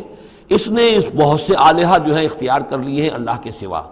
انہوں نے اختیار کر لیے ہیں بہت سے آلہہ اس کے سوا، لولا یاتون علیہم بسلطان بین، تو کیوں نہیں وہ پیش کرتے ان کے اوپر کوئی دلیل، کوئی سند، کوئی اللہ کی طرف سے اتاری ہوئی سند ہو، کوئی آسمانی کتاب ہو۔ فمن ازلم ممن افتری علی اللہ کذبا، تو کون ظالم ہوگا اس شخص سے بڑھ کر کہ جس نے اللہ تعالیٰ کی طرف جھوٹ گھڑ کر منسوب کر دیا۔ اور اب اس کے بعد جب ان سے کہہ دیا گیا کہ ٹھیک ہے تمہارے لیے مہلت، اس کے اندر جو ہے تمہارے لیے اب مہلت صرف چند دن کی ہے، اس میں تم فیصلہ کر لو، اگر تم اپنے دین سے واپس نہیں پھرو گے اور ہمارے دین میں واپس نہیں آؤ گے، اپنے دین کو چھوڑ کر نئے دین کو، تو تمہیں ہم ہلاک کر دیں گے۔ اب یہ وہاں سے جا کر مشورہ کر رہے ہیں، وَإِذْ اعْتَزَلْتُمُوهُمْ، اور دیکھو جب تم نے اب ان سے اپنے آپ کو علیحدہ کر لیا ہے، وَمَا يَعْبُدُونَ إِلَّا اللَّهِ، اور ان ہستیوں کو بھی تم نے چھوڑ دیا جن کی وہ پرستش کرتے ہیں اللہ کے سوا، فَآوُوا إِلَى الْكَهْفِ، تو اب آؤ کسی کھو میں، کسی غار میں پناہ لے لیں، يَنشُرْ لَكُمْ رَبُّكُم مِّن رَحْمَتِهِ، تمہارا رب تمہارے لیے وہاں کوئی رحمت کا سامان کر دے گا، وَيُحَيِّ لَكُم مِّنْ أَمْرِكُم مِّرْفَقًا، اور تمہارے معاملے کے اندر اللہ تعالیٰ خاص اپنی طرف سے کوئی نرمی اور کوئی آسائش کا سامان پیدا فرما دے گا۔ وَتَرَى الشَّمْسَ إِذَا طَلَعَت تَزَاوَرُ عَنْ كَهْفِهِمْ ذَاتَ الْيَمِينِ، اور تم دیکھو کہ سورج جب طلوع ہوتا تھا تو وہ ان کی اس غار سے کنی کتراتا ہوا داہنی طرف نکل جاتا تھا، یعنی براہ راست دھوپ جو ہے اس میں نہیں آتی تھی۔ وَإِذَا غَرَبَتْ، جب ڈوبتا تھا، تَقْرِضُهُمْ ذَاتَ الشِّمَالِ، تو بھی وہ کنی کترا جاتا تھا بائیں طرف، تو گویا کہ سورج جو ہے یوں جا رہا ہے اور اس غار کا جو منہ ہے وہ شمال کی طرف ہے، لہذا براہ راست جو ہے داہنی طرف سے ہو کر بائیں طرف سے ہو کر سورج نکل گیا، دھوپ جو ہے براہ راست اس پر نہیں آ رہی۔ اسی اصول پر آج کل جو بڑی بڑی بلڈنگز بنتی ہیں جو کارخانوں کی اور ملز کی، اس میں یہ نارتھ لائٹ شیلز بنائے جاتے ہیں، ایسے شیل روف کی ہوتے ہیں کہ جس میں پھر جو روشنی جو ہے وہ نارتھ کی طرف سے لیتے ہیں، کیونکہ ہمارے ہاں جو سورج ہے وہ کبھی بھی نارتھ میں نہیں جاتا، لہذا جو ہے سورج براہ راست کبھی نہیں آئے گا بلکہ انڈائریکٹ لائٹ آئے گی۔ وَهُمْ فِي فَجْوَةٍ مِّنْهُ، اور وہ جو اس غار تھی اندر سے کھلی تھی، اس کھلی غار کے اندر جا کر وہ لیٹ گئے، سو گئے۔ ذالک من آیات اللہ، یہ اللہ کی نشانیوں میں سے ہے، من یہد اللہ فہو المہتد، جس کو اللہ ہدایت دیتا ہے وہی ہے کہ جو ہدایت یافتہ ہوتے ہیں، ومن یضلل فلن تجد لہ ولیا مرشدا، اور جس کو اللہ تعالیٰ گمراہ کر دے، جس کی گمراہی کا فیصلہ فرما دے، پھر اس کے لیے تم نہیں پاؤ گے کوئی بھی جو حمایتی ہو، مددگار ہو، اس کو راہ پر لانے والا۔ وَتَحْسَبُهُمْ أَيْقَاظًا، صورتحال ایسی تھی کہ تم اگر اس کو دیکھتے تو یہ سمجھتے کہ وہ جاگ رہے ہیں، وَهُمْ رُقُودٌ، حالانکہ وہ سو رہے ہیں۔ وَنُقَلِّبُهُمْ ذَاتَ الْيَمِينِ وَذَاتَ الشِّمَالِ، ہم ان کو کروٹیں بھی دلواتے رہے، داہنی طرف بھی بائیں طرف بھی، تاکہ یہ کہ وہ بیڈ سورز نہ ہو جائیں، ہم جدید اصطلاح میں اگر استعمال کریں تو کروٹ بھی دلوا رہا ہے اللہ تعالیٰ۔ اللہ تعالیٰ کو ہر قدرت حاصل ہے، اس کے فرشتے معمور ہیں جو کر رہے ہیں، نرسنگ بھی ہو رہی ہے۔ ذات الشمال وکلبہم باسط ذراعیہ بالوسید، ان کا ایک کتا بھی تھا جو اپنے دونوں ہاتھ پھیلا کر، دونوں اگلے جو ہیں پاؤں جو ہاتھ اس کو سمجھیے، وہ اس کے کوئی بہت ہی خونخوار قسم کا کتا تھا جو اس غار کے منہ پر اپنے دونوں ہاتھ پنجے آگے پھیلا کر بیٹھا ہوا زور سے۔ اس کا نتیجہ کیا نکلتا تھا؟ لو اطلعت علیہم، اگر اچانک تمہارا کہیں وہاں گزر ہو جائے، لولیت منہم فرارا ولملیت منہم رعبا، تو وہاں سے تمہارے اوپر رعب طاری ہو جائے، خوف طاری ہو جائے، اور وہاں سے تم بھاگو، کہ بڑا بھیانک منظر ہے، ایک کہف ہے، اندر اندھیرا ہے، اور آگے جو ہے بڑا کوئی ٹیریئر بل قسم کا کتا جو ہے وہ بیٹھا ہوا ہے، خوفناک قسم کا، اور اس نے اپنے پنجے بھی آگے کیے ہوئے ہیں۔ وَلَمُلِئْتَ مِنْهُمْ رُعْبًا وَكَذَلِكَ بَعَثْنَاهُمْ، اسی طرح پھر ہم نے انہیں ایک وقت میں اٹھایا، لِيَتَسَاءَلُوا بَيْنَهُمْ، تاکہ وہ آپس میں ایک دوسرے سے سوال کریں۔ قَالَ قَائِلٌ مِّنْهُمْ كَمْ لَبِثْتُمْ، ان میں سے ایک نے کہا کتنے عرصے یہاں ہم رہے ہوں گے، کیا خیال ہے آپ کا؟ قَالُوا لَبِثْنَا يَوْمًا أَوْ بَعْضَ يَوْمٍ، انہوں نے کہا کہ ہم رہے ہوں گے ایک دن یا دن کا کچھ حصہ، تھوڑی سی نیند ہم نے لی ہے، استراحت کی ہے، اور کیا کیا ہے۔ قَالُوا رَبُّكُمْ أَعْلَمُ بِمَا لَبِثْتُمْ، کچھ اور تھے انہوں نے کہا چھوڑو اس بات کو، اللہ تمہارا جانتا ہے کتنی دیر رہے، 2 گھنٹے رہے، 2 دن رہے، کیا پتہ، ہمیں کیا معلوم۔ فَابْعَثُوا أَحَدَكُمْ بِوَرِقِكُمْ هَٰذِهِ، تو لو یہ چاندی کا سکہ، ورق جو ہے چاندی کو کہتے ہیں، تو اس کو دے کر ایک آدمی کو بھیجو الی المدینۃ، شہر کی طرف، فَلْيَنظُرْ، وہ دیکھے، أَيُّهَا أَزْكَىٰ طَعَامًا، کہاں سے کوئی پاکیزہ خوراک مل سکے۔ ظاہر بات ہے کہ وہ ان کا جو تصورات تھے، موحد بھی تھے تو پاکیزہ کھانا بھی چاہتے تھے۔ ایھا ازکیٰ طعاما فلیاتکم برزق منہ، تو اس میں سے کچھ ہمارے لیے راشن لے آئے۔ ولیتلطف، اور دیکھے کہ وہ نرمی کرے، کسی سے جھگڑ نہ پڑے، کہیں کسی جھگڑ پڑا اور جھگڑنے کی وجہ سے پھر کوئی شکل ہو جائے تو ہم تک لوگ پہنچ جائیں، تو بڑی نرمی کے ساتھ وہ معاملہ کرے۔ یہ ولیتلطف نوٹ کر لیجئے، یہ تعداد حروف کے اعتبار سے قرآن مجید کا نصف ہے۔ ولیتلطف کا تے نصف اول میں ہے، لام یہ نصف ثانی میں ہے، یہ نصف ہے تعداد حروف، الفاظ نہیں، حروف، الفابیٹس جو ہیں، جو حروف کی گنتی کی گئی ہے اس کے اعتبار سے یہ ٹھیک نصف ہو گیا، آدھے حروف اس کے تا پر پورے ہو گئے اور بقیہ آدھے جو ہیں شروع ہو رہے ہیں لام سے۔ ولیتلطف، اور نرمی کا معاملہ رکھے، ولا یشعرن بکم احدا، اور ایسا نہ ہو کہ وہ ہمارے اوپر متنبع کر دے، لوگوں کو مطلع کر دے، اس کا ذریعہ بن جائے۔ ان یظہروا علیکم، اگر وہ تمہارے اوپر غالب آ گئے اور قابو پا لیا انہوں نے تم پر، یرجموکم، یا تو تمہیں رجم کر دیں گے، اب سنسار کر دیں گے،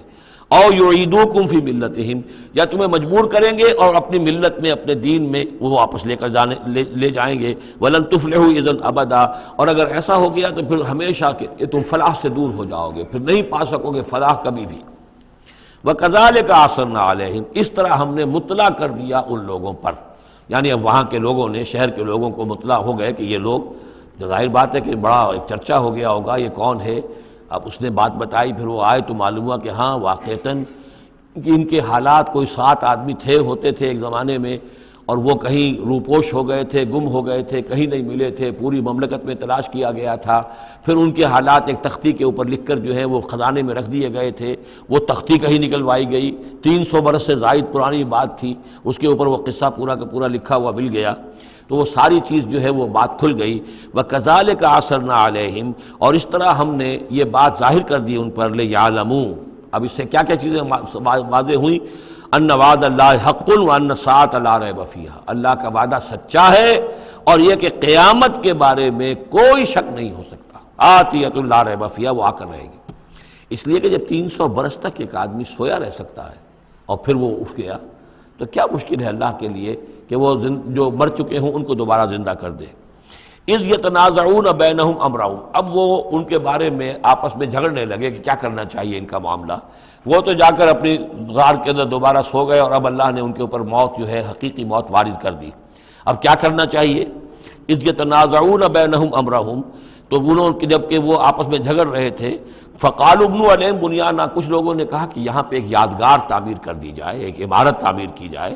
معلوم ہو کہ یہاں اتنا بڑا واقعہ ہوا ہے تو اس کے پاس ایک یادگار تعمیر ہو۔ ربہم اعلم بہم، ان کا رب ان سے اب بہتر واقف ہے۔ قال الذین غلبوا علی امرہم، تو جن لوگوں کی بات مانی گئی، جو غالب آئے اپنی رائے کے اعتبار سے، انہوں نے یہ کہا لنتخذن علیہم مسجدا، کہ اب ہم یہاں پر ایک مسجد تعمیر کریں گے ان کی یاد میں۔ اب یہاں تک کا واقعہ بیان کر کے فرمایا سیقولون ثلاثۃ رابعہم کلبہم، یہ لوگ کہیں گے کہ وہ 3 تھے اصحاب کہف اور چوتھا تھا ان کا کتا۔ ویقولون خمسۃ سادسہم کلبہم، اور کچھ یہ کہیں گے کہ نہیں وہ 5 تھے اور چھٹا تھا ان کا کتا، رجمم بالغیب۔ یہ ساری باتیں جو یہ کہہ رہے ہیں یہ اندھیرے کے اندر ٹامک ٹوئیاں ہیں، یہ تیر تکے چلا رہے ہیں اندھیرے کے اندر۔ وَيَقُولُونَ سَبْعَةٌ وَثَامِنُهُمْ كَلْبُهُمْ، اور ان میں سے کچھ وہ بھی ہیں جو کہتے ہیں کہ وہ 7 تھے اور 8واں ان کا کتا تھا۔ قُلْ رَبِّي أَعْلَمُ بِعِدَّتِهِمْ، کہہ دیجئے کہ میرا رب زیادہ بہتر جانتا ہے کہ ان کی تعداد کتنی تھی۔ مَا يَعْلَمُهُمْ إِلَّا قَلِيلٌ، نہیں جانتے اس چیز کو مگر بہت کم لوگ۔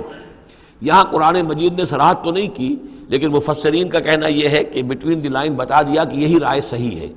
اس لیے کہ ثلاثۃ رابعہم کلبہم، خمسۃ سادسہم کلبہم، درمیان میں واو نہیں ہے، لیکن سبعۃ وثامنہم کلبہم اس کے اندر جو ہے زور ہے۔ دوسرے یہ کہ جب وہ جاگے تھے تو ایک نے سوال کیا تھا کتنے دن ہم رہے ہوں گے، پھر جواب میں 3 نے کہا تھا 1 دن، یا اس کا کچھ حصہ، اس لیے کہ 3 سے کم پر جمع کا اطلاق نہیں ہو سکتا۔ قالو جو ہے صیغہ جمع کا ہے، 3 سے کم پر نہیں، 2 ہوتے تو قالا ہوتا۔ اسی طریقے سے پھر جنہوں نے یہ کہا کہ چھوڑو اس مسئلے کو اور کسی کو بھیجو کھانا لانے کے، وہ بھی کم سے کم 3 تھے، اس لیے کہ وہ بھی قالو کے لفظ کے ساتھ ہے، تو 3 جمع 3 اور ایک پوچھنے والا، وہ 7 بن گئے۔ ویسے یہ کہ گبن کی کتاب میں بھی میں نے آپ کو بتایا 7 سلیپرز، یہ گویا کہ ان کی ہاں بھی جو ٹریڈیشنز ہیں، ان کی روایات جو تاریخی چلی آ رہی ہیں، ان میں یہ کہانی کے طور پر یہ چیز موجود ہے ان کے لٹریچر کے اندر۔ تو گویا کہ اللہ نے تائید اسی کی ہے، لیکن یہ کہ اس میں جھگڑنے کی ضرورت کیا ہے؟ فلا تمہارے فیہم الا مران ظاہرا، تو اس معاملے کے اندر اے نبی آپ ان سے کچھ زیادہ جھگڑیے مت۔ ولا تستفت فیہم منہم احدا، اور نہ ہی ان چیزوں کے بارے میں ان میں سے کسی سے پوچھیے، اس لیے کہ یہ چیزیں ایسی نہیں ہیں، اسی میں ہمارے لیے ہدایت ہے۔ جو چیز دینی اعتبار سے اہم نہ ہو، اور جو خاص طور پر جو ہمارے لیے جو اصل مسئلہ اس وقت ہے، اقامت دین کی جد و جہد اصل مسئلہ، اس کے اعتبار سے جس کی اہمیت نہ ہو، اس کے بارے میں زیادہ چھان بین کرنا، زیادہ بحث و نظام میں پڑھنا جو ہے وقت ضائع کرنا ہے، بلکہ وہ اپنی اس جد و جہد کو نقصان پہنچانے والی بات ہے۔ فلا تمہارے فیہم الا مران ظاہرا ولا تستفت فیہم منہم احدا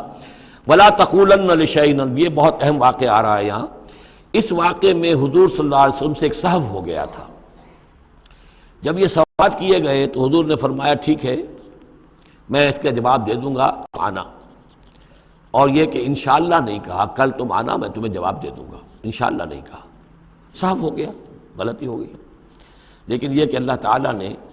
جن کے جتنے رتبے بلند ہوتے ہیں پھر ان کی سختی بھی اتنی ہوتی ہے، جن کے رتبے ہیں سوا، ان کی سوا مشکل ہے۔ ہم عام طور پر یہ باتیں کہتے رہتے ہیں ہمارے لیے اللہ نے کیا گرفت کرنی ہے کہ ان کی کوئی حیثیت ہی نہیں، کوئی مقام ہی نہیں، لیکن یہ کہ جو بلند مقام والا ہو اور وہ بغیر انشاءاللہ کہہ دے کہ کل یہ ہو جائے گا اور انشاءاللہ نہ کہے تو اس پر پھر گرفت ہو گئی۔ تو حضور کی کئی دن گزر گئے کہ جبرائیل نہیں آئے، اور آپ کے لیے پھر ایک مشکل پیدا ہو گئی، گویا کہ مخالفین نے تالیاں پیٹ دی ہوگی، پھر وہ بس فیل ہو گئے، ناکام ہو گئے اس امتحان کے اندر جو ہے، وہ تو اب یہ کامیاب نہیں ہو پائے۔ اس کے بعد جبرائیل آئے، یہ واقعات بھی لے آئے، ساتھ ہی یہ ہدایت بھی لائے۔ وَلَا تَقُولَنَّ لِشَيْءٍ إِنِّي فَاعِلٌ ذَلِكَ غَدًا، دیکھیے کبھی نہ یہ کہیے گا کہ یہ کام میں کل ضرور کر دوں گا، إِلَّا أَن يَشَاءَ اللَّهُ، مگر اس استثناء کے ساتھ اگر اللہ نے چاہا۔ یہ ہماری تہذیب کے، اب یوں سمجھیے کہ کچھ کلمات ہیں سماجی، ہمارے ثقافت کے، ان کے اندر جو ہے توحید کی روح جو ہے وہ کوٹ کوٹ کر بھری ہوئی ہے۔ کوئی اچھا منظر دیکھا، سبحان اللہ، یعنی یہ کہ اس منظر میں کچھ نہیں ہے، اصل میں حسن اللہ کا۔ پھول دیکھا، سبحان اللہ، پھول کی تعریف نہیں کر رہے ہیں، اب بنانے والے کی تعریف ہے جس نے اتنا عمدہ پھول بنایا ہے۔ کوئی آپ کو کوئی تکلیف رفع ہوئی، کوئی ضرورت پوری ہوئی، الحمدللہ، بھوک لگی ہوئی تو کھانا کھایا، الحمدللہ، تعریف اللہ کے لیے۔ کوئی چیز آپ اپنے گھر میں داخل ہوئے، منظر اچھا لگا، بچے کھیل رہے ہیں، بڑا اچھا ماحول ہے، کہیے ماشاء اللہ، جو اللہ کو پسند ہے، یہ جو کچھ ہے وہ اللہ کی مشیت سے ہے، یہ کوئی میری صلاحیت سے، میری قوت سے تو نہیں ہے۔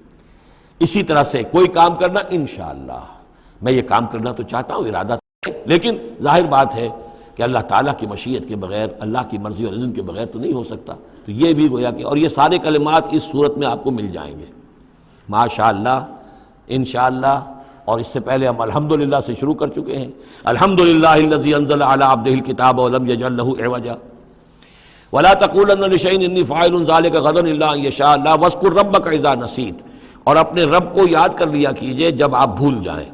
یعنی یہ کہ اگر کسی وقت بھول جائیں تو پھر جب یاد آ جائے وَاذْكُرْ رَبَّكَ، تو پھر اللہ تعالیٰ کی طرف دھیان لگائیے۔ وَقُلْ عَسَىٰ أَن يَهْدِيَنِ رَبِّي لِأَقْرَبَ مِنْ هَٰذَا رَشَدًا، اور کہیے کہ ہو سکتا ہے کہ میرا رب اس معاملے میں اس سے بہتر راہ کی طرف میری رہنمائی کر دے، یعنی میں یہ کیوں کہوں کہ یہ کام میں کروں گا، ہو سکتا ہے اللہ تعالیٰ جو ہے اس سے بہتر کوئی صورتحال پیدا کر دے۔ لہذا اس معاملے کے اندر بھی کوئی زیادہ جازم ہو جانا نہیں چاہیے، بلکہ معاملات کو تفویض الامر الی اللہ، سپردم بتو مایا خیشرا تو دانی حساب کم و بیشرا، تو اس طریقے سے انسان جو ہے اللہ تعالیٰ کے حوالے کیے رکھے۔ وَلَبِثُوا فِي كَهْفِهِمْ ثَلَاثَمِائَةٍ سِنِينَ وَازْدَادُوا تِسْعًا، اور وہ رہے اپنی اس غار میں 300 برس اور اس کے اوپر 9 سال۔ اس کی تعبیر کیا ہے؟ شمسی حساب سے 300 برس، اور یہ 300 برس جو شمسی ہوتے ہیں جو سولر کیلنڈر کے، وہ قمری حساب سے 309 بن جاتے ہیں۔ اس حوالے سے یہ دونوں عدد بالکل صحیح ہے۔ قُلِ اللَّهُ أَعْلَمُ بِمَا لَبِثُوا، کہیے یہ بھی اللہ بہتر جانتا ہے کتنے عرصے رہے، اس میں بھی بحث میں پڑھنے کی ضرورت نہیں۔ لَهُ غَيْبُ السَّمَاوَاتِ وَالْأَرْضِ، اللہ تعالیٰ ہی کے اختیار میں ہے اور اللہ ہی کے علم میں ہے غیب کل کا کل آسمانوں اور زمین کا۔ اب صرف بہی واس میں، کیا ہی عجیب اور اچھا ہے وہ دیکھنے والا، اور کیا ہی اچھا ہے وہ سننے والا، اس کی سماعت، اس کی بصارت کا تم کیا اندازہ کرو گے۔ ما لہم من دونہ من ولی، ان کا کوئی ساتھی اور پشت پناہ اور مددگار اور حمایتی نہیں ہے اس کے سوا۔ ولا یشرک فی حکمہ احدا، اور وہ اپنے حکم اور اختیار اور اپنی حاکمیت کے حق میں کسی کو شریک کرنے کو تیار نہیں ہے۔ یہ جو توحید حاکمیت جو ہے،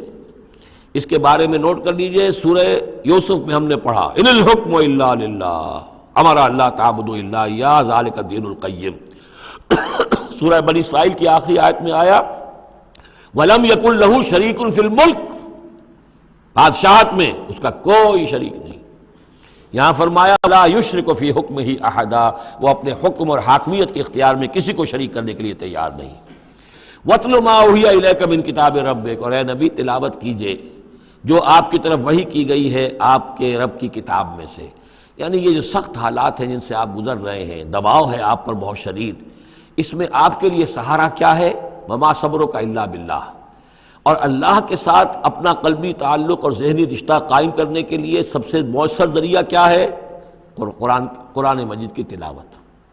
وَاتْلُ مَا أُوحِيَ إِلَيْكَ مِن كِتَابِ رَبِّكَ، جو بھی آپ کی طرف وحی کیا گیا ہے آپ کے رب کی کتاب میں سے، اس کی تلاوت کرتے رہا کیجئے۔ لا مبدل لکلماتہ، اس کی باتوں کو بدلنے والا کوئی نہیں ہے۔ وَلَن تَجِدَ مِن دُونِهِ مُلْتَحَدًا، اور اس کے سوا آپ کو کہیں کوئی پناہ نہیں ملے گی۔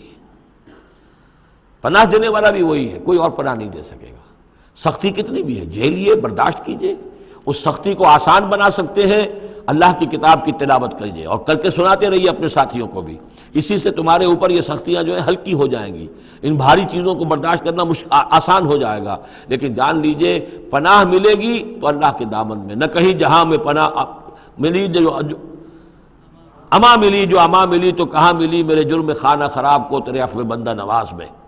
لن تجد من دونہ ملتحدا واصبر نفسک مع الذین یدعون ربہم بالغداۃ والعشی، اور اپنے آپ کو روکے رکھیے اور صبر کیجئے ان لوگوں کے ساتھ جو اپنے رب کو پکارتے ہیں صبح و شام۔ یہ اگرچہ غرباء میں سے ہیں، یہ بلال ہیں، یہ عبداللہ ابن ام مکتوم ہیں، یہ نابینا ہیں، یہ ابو فقی ہیں، یہ غلام ہیں، یہ عمار ہیں، اور یہ اسی طریقے سے خباب ہیں، لوہار ہیں، یہ لوگ جو ہیں آپ ان کی رفاقت کو غنیمت سمجھیے۔ وَاصْبِرْ نَفْسَكَ مَعَ الَّذِينَ يَدْعُونَ رَبَّهُم بِالْغَدَاةِ وَالْعَشِيِّ يُرِيدُونَ وَجْهَهُ، وہ اللہ کی رضا کے طالب ہیں، طلبگار ہیں، اللہ سے محبت کرنے والے ہیں۔ وَلَا تَعْدُ عَيْنَاكَ عَنْهُمْ، اور دیکھیے آپ کی نگاہیں ان سے ہٹ کر، ادھر نہ جائیں جن کے پاس دولت ہے، انہم ترید زینت الحیات الدنیا، کہیں آپ کی نگاہ ادھر نہ جائے جہاں زیبائش ہے، آرائش ہے، دنیا کی چمک دمک ہے، دولت ہے۔ آپ ولید بن مغیرہ کی طرف تو متوجہ ہوں اور عبداللہ ابن ام مکتوم کی جانب نہ ہو، معاذ اللہ ایسا نہ کیجیے۔ یہ بالکل وہی بات ہے جو ہم سورہ ہجر میں بھی پڑھ چکے ہیں، وَلَا تَمُدَّنَّ عَيْنَيْكَ إِلَىٰ مَا مَتَّعْنَا بِهِ أَزْوَاجًا مِّنْهُمْ زَهْرَةَ الْحَيَاةِ الدُّنْيَا، یہ جو بھی ہم نے ان کو دے رکھا ہے دنیا کا ساز و سامان، چمک دمک، اس کی طرف آپ کی نگاہیں نہ اٹھیں۔ وَلَا تَعْدُ عَيْنَاكَ عَنْهُمْ، آپ کی نگاہیں ان سے ہٹ کر، انہیں نظر انداز کر کے ان لوگوں کی طرف نہ متوجہ ہو جائیں، ترید و زینت الحیات الدنیا، تو کیا آپ بھی دنیا کی، کہ لوگوں کو یہ گمان ہونے لگے، شک ہو جائے کہ آپ کی نگاہ میں بھی دنیا کی زینت کا جو ہے بہت اس کی اہمیت ہے۔ وَلَا تُطِعْ مَنْ أَغْفَلْنَا قَلْبَهُ عَنْ ذِكْرِنَا، اور مت بات مانیے اس کی جس کے دل کو ہم نے اپنی یاد سے غافل کر دیا ہے، وَاتَّبَعَ هَوَاهُ، اور جو اپنی خواہش نفس کی پیروی کر رہا ہے، وَكَانَ أَمْرُهُ فُرُطًا، اور اس کا کام جو ہے وہ اعتدال سے بہت ادھر ادھر ہو گیا ہے۔ بارک اللہ لی ولکم فی القرآن العظیم ونفعنی وإیاکم بالآیات والذکر الحکیم۔